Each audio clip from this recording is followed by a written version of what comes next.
Hi guys, welcome back. Thank you guys for joining us. Please hit those like and subscribe buttons. We are very much dedicated to getting information out there for autistics or parents or friends, coworkers of autistic people, more understanding of autism, and definitely hope we can help over time people, I guess, aiding in research and development of research on autism. So for today, I want to talk about a fairly simple, well, not a simple subject, but we'll talk about what is autism. What is autism? And there's probably going to be multiple videos along these lines because it's such an all-encompassing, broad subject, really. With again, it's a spectrum with so many different signs and types. No two autistic people are the same. Some people you would never guess. Most people never guess that I am.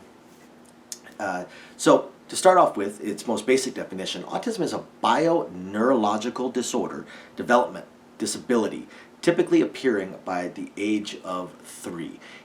And it can appear in a lot of different ways. So a lot of times it is not recognized. It's not recognized, it's not diagnosed, it's not figured out.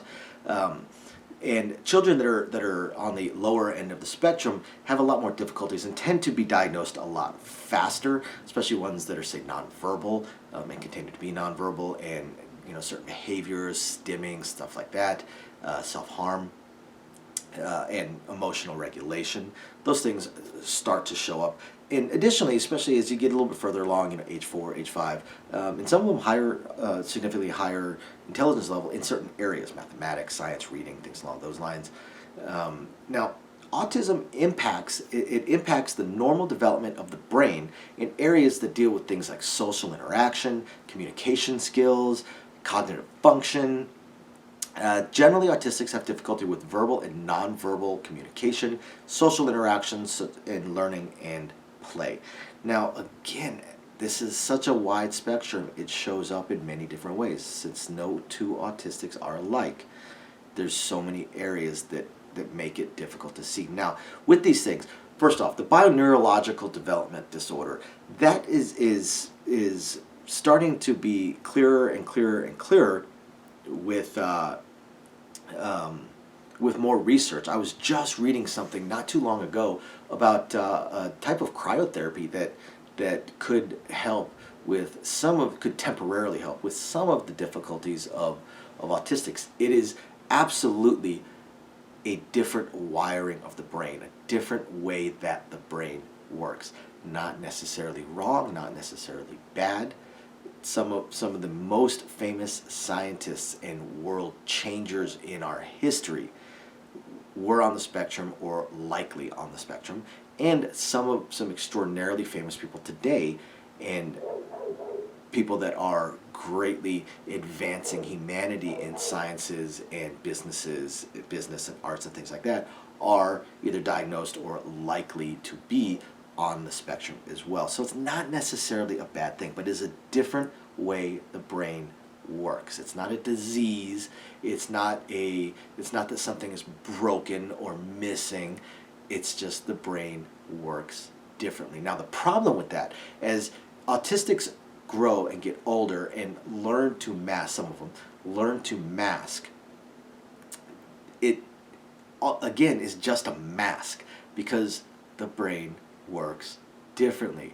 There are things that we see that we desperately want to do, or desperately know that we should do or would like to do, and our brains absolutely will not let us do it. We just cannot. Absolutely cannot.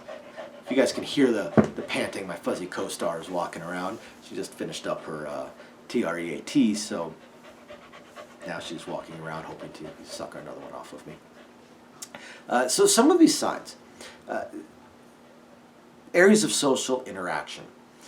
Many autistics desperately crave social interaction, absolutely love people, love to be around people, want to talk to people, want to play with people, want to have fun with people. They don't know how. They don't know how, and because of the differences in how the brain works and how they act and how they react to things, they tend to be mocked or pushed away, which ends up leading to some of the comorbidity things that show up, such as the anxiety and the depression, and also tends to lead to autistics keeping to themselves, keeping to themselves, being more introverted, holding to themselves back from groups, gatherings, society, even conversations. Um, but again, it's not because they want to. Oftentimes they want the exact opposite, but they're unable to do it. And the people around them don't understand and are unable to help them with it as well.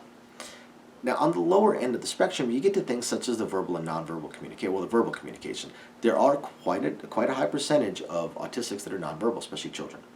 Now, some of them eventually they just end up speaking later. And the funny thing is, or the amazing thing is, oftentimes the ones that are nonverbal at a certain age, where they should most definitely be verbal, end up catching up and end up at, of course, full fluency, but at a certain spot in there, they actually tend to jump ahead of their peers in similar age groups. They're nonverbal, and then all of a sudden they have fantastic vocabularies well beyond their age, are able to read well beyond their age. It's interesting. It's definitely interesting how the brain works differently, but then all of a sudden it just starts absorbing information. Nonverbal communication is the absolute toughest. Now, verbal communication does cause issues. Autistics, a lot of us tend to take things very, very literally without even realizing it. And we may catch it afterwards, but because of instant reactions and stuff like that, it can lead to things like embarrassment, stuff like that, or you don't notice people being subtle, people being sarcastic, people making a joke, or people saying things that they expect you to read between the lines. Autistics also don't understand things like when somebody asks a question and they don't actually want the answer, they expect the answer to be untrue. Such as and again, we're in social situations. People that let's say you're out somewhere and your friend asks you, did I come across too strong on at in that business meeting yesterday, and what most people, oh no, you were fine. To an autistic, they might they rationally go, yeah, you came across as kind of a jerk, because the question was asked and they don't understand that the answer is not actually desired. That what the person is actually looking for is comfort or reassurance. But to the autistic, a question was asked and they gave the answer. They don't default to the idea that somebody that wants them to lie. Same thing again with jokes, stuff like that. My mask is very, very good. Most people never realize that I'm autistic, and I'm pretty good at not picking up on social cues, but dodging them, so people don't notice. But even then, sometimes just instantaneously things could pop up that just didn't spot. Just didn't spot. And I'll say something like, oh yeah, so and so is, that not too long ago I saw somebody that looked very similar to a friend of mine. So I'm talking to another friend of mine. I'm like, so and so, they, that person over there, they look very, very similar to so and so, our mutual friend. And they were joking around. They went, oh yeah, that's your sister, and barely even finished the sentence. And I went, really? As soon as I said it, I wanted to facepalm because I realized that he was joking, but my brain immediately took it literally and responded. And that's just a minor thing, a minor example, but that's where some of the difficulties with verbal, nonverbal communication come in. There's a bunch of them. These could probably be separate videos in and of themselves, and eventually they will be. And then learning and play. That causes difficulty with children. They learn differently. They learn different ways. They learn sometimes slower, sometimes faster, sometimes, again, just differently. And then with play, because, again, these children, they don't pick up on social cues, social interactions, so they can go so many different ways. Some autistic children, they so desperately crave the play and cohesion and comfort of the group and of the other children that they almost come across too strong. We call it barnacling. They barnacle. They're take a kid to a playground and all of a sudden they're just following. The first kid that talks to them or even acknowledges, they're following them around. They're following them around like a lost puppy, and it's too much for other children. Whereas the autistic child just doesn't understand. This person talked to him. This person wants to play. This person, I just want to play. I just want to talk to you. I just want to be your friend. And just, it's too much. It's smothering. It can be smothering. So autism also has a comorbidity with an enormous list of issues. Enormous list of issues. Some of them make sense, such as anxiety, depression, and OCD, because again, those are mental disorders, mental issues that you could see how some of the autistic symptoms can cause them. Your difficulty with social interactions can most definitely cause depression, especially, again, because a lot of autistics desperately want that social interaction.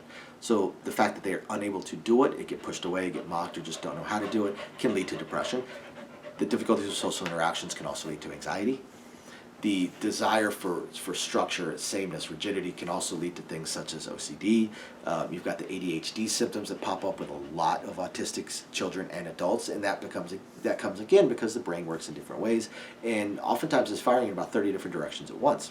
Sometimes I feel like my brain is my computer when I've got 40 tabs open, and I've got 3 different conversations that I'm replaying in my head, 2 different TV shows that for whatever reason are replaying in my head, and 6 different tasks that I'm figuring out how I want to do. Plus, I'm making a list of my grocery shopping and when I need to do the laundry next. It's strange, and also where did I leave the washcloth? I mean, it's all these different things, and it's all the time. It's all the time.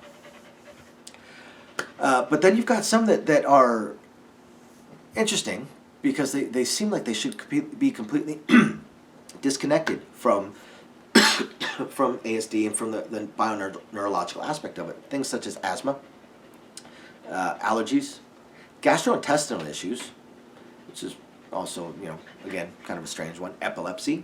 Although epilepsy, because it is also a issue, a disorder within the brain itself, not any kind of physical virus or physical defect or something like that, but something within the brain.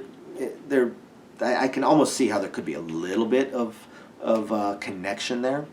But asthma, just that one throws me off.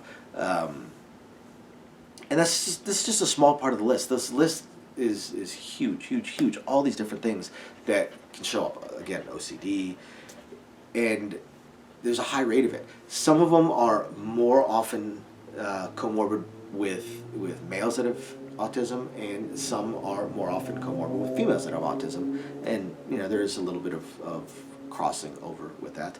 Now, on that subject, males and females, autism is 4 times as likely to be diagnosed in males as it is in females. That does not, however, mean that males are more likely to be autistic. That number, that gap, is closing every single year. And the reason for that is our diagnostic methods are getting better. We're getting better at spotting it. We're getting better at diagnosing it. We're getting better at testing it. Men and women show it very, very, very differently, especially the social aspects of it. So it is far more difficult to diagnose women than it is men. Currently, it's approximately 1 in 44 within the United States are diagnosed with autism. Approximately 1 in 44. So that being said, and that number is likely to actually get smaller as time goes by, because not too long ago, 13, 14 years ago, it was 1 in 100, 1 in 110 or something like that. And 15 years ago, it was 1 in 150. And again, it's not because autism is increasing. There aren't things that cause autism. It's a bioneurological disorder linked to genetics. Most of the time, it is linked to genetics. It's not caused by different things that people talk about, and I'm not going to list them. I'd prefer to stay away from those controversial type of stuff. But science has strongly shown there's absolutely no link between all these conspiracy theories and autism. Our diagnostics have gotten better. People aren't more autistic. More people aren't more autistic now than 50 years ago, 100 years ago. We're just better at spotting it. We're better at spotting it. We're better at understanding it and noticing it and realizing that someone has it. But even then, we still oftentimes don't discover it until adulthood. And unfortunately, there's almost no help for autistic. There's almost zero help for autistic adults. It's somewhere in the range of about 50,000 autistics every year in the United States exit high school, graduate high school. Well, exit high school. I think the percentage is around 34-35% of young autistic adults after high school have 0 jobs and 0 continuing education. They haven't gone to college, they didn't go to a trade school, and they've not been able to be employed. And that's oftentimes because of the difficulties of their autism. And the problem is, while autism is the fastest growing learning disability and learning disorder in the United States, it is the least funded, has the least amount of money going towards either research or helping. My entire family is autistic. Myself, my wife, my child. On average, autism costs $60,000 a year in additional costs, up to an estimated $1.4 to $2.6 million over the lifetime, especially on the child end of things. You end up paying more for yes, there's, especially with public schools, there is money out there, there are programs out there because it is considered a disability and is part of the federal classification. There is some support structures out there, especially in school, but there's so many additional expenses that go into it, upwards of $60,000 a year. And again, is the least funded of all of the learning disorders. Now, here's the problem. Those 50,000 that exited high school that I talked about, there are 0 federal laws, federal regulations, or federal funding towards supporting or helping autistics in adulthood. None. Zip, zilch, 0. There's very, very little out there. Almost all of the autism research out there is private. Private institutions, private labs, things along those lines. Because again, there's almost no federal funding for it. If you guys are interested, I'm going to put some links down below in the description of the video with some descriptions for areas that you guys can certainly, if you're interested, either get additional information or donate to research and things along those lines. I will say this, from my personal belief, I'm not going to push for you guys organizations that are researching cures for autism or behavioral cures for autism, because as I've mentioned in another video, I don't necessarily believe that autism is necessarily something that always has to be a handicap. Again, some of the greatest scientists and entertainers in our history were autistic or likely autistic. We've made great advances in our society because of autistic people. I don't think autism is necessarily something that needs to be stamped out or figure out how to stop it or how to cure it and change how the brain works when it's diagnosed so they're no longer autistic. I don't believe in that. I don't. I really don't. I believe that we should have more research put towards understanding autism, understanding how we can help autistic children function and blend into society better, and definitely more money out there towards helping, especially the ones that have a lot of difficulties with autism.